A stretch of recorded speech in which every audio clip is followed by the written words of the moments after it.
रिधिमा, जो कि 25 साल की थी, वर्तमान में एक चुनौती का सामना कर रही है।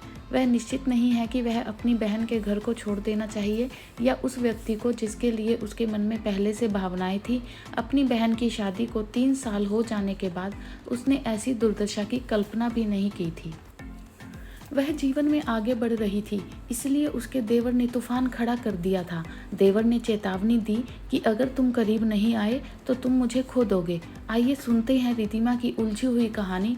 और विशेषज्ञों का आंकलन के मुताबिक मेरी बहन मुझसे सिर्फ 1.5 साल बड़ी है। हम एक दूसरे के करीब थे। हम दोनों के मन में एक ही आदमी के लिए फीलिंग्स थी। उस बच्चे का पिता हमारे पिता का मित्र है। उस लड़के के साथ हमने एक साथ चैट की थी, लेकिन दीदी को वह इस तरह रास नहीं आया। बहरहाल उस लड़के के लिए दीदी को दोनों परिवारों ने सामूहिक रूप से चुना था। कहने की ज़रूरत नहीं है कि हमारे घरों में सबसे पहले लड़की की शादी होती है। दीदी को लड़का पसंद आया क्योंकि मैंने बिना कुछ कहे अपने जुनून को दबा दिया। मेरी बहन की शादी के बाद लड़का मेरा जीजा बन गया। मैं अपने जीजा से कभी कभार ही बात करती थी। चूँकि मैं पढ़ाई के लिए दिल्ली गया था तो मुलाकातें भी कम होती थी। शादी के 3 साल बाद उन्हें एक प्यारी सी बच्ची भी हुई है और मैंने अपने पहले प्यार को खो दिया। लेकिन कुछ महीने पहले जब मैं घर लौटी तो मेरी बहन और जीजा वहीं थे। उन्होंने हमारे साथ 4 दिन बिताए।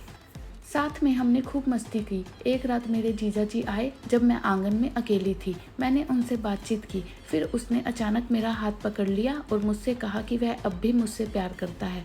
मैंने तुम्हारी बहन की शादी परिवार के दायित्व से की है, फिर भी आपस में एक पल भी अलग नहीं रह सका।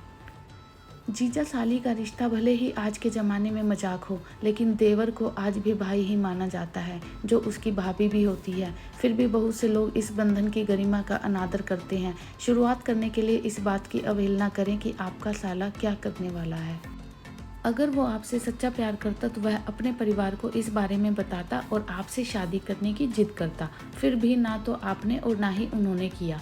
इसका मतलब है कि आपका रिश्ता पूरी तरह से आकर्षण पर आधारित था। 3 साल तक उस रिश्ते में रहे, तब से दीदी में उनकी दिलचस्पी खत्म हो गई। नतीजन वह आपके करीब रहना चाहता है। हालांकि इस बात की कोई गारंटी नहीं है कि वह आपका साथी बना रहेगा। वह आपसे प्यार करना बंद भी कर सकता है। इस बार तुम अपने जीजा के पास मत जाओ और उसे बताओ कि तुम्हारे मन में उसके लिए कोई भावना नहीं है। यदि आप और जोर देते हैं तो मैं अपने घर और आपके घर दोनों में सभी को सब कुछ बता दूंगी। इससे आपके जीजा जी भयभीत हो जाएंगे और कोई भी मूर्खतापूर्ण कार्य नहीं करेंगे। लेकिन इसके लिए आप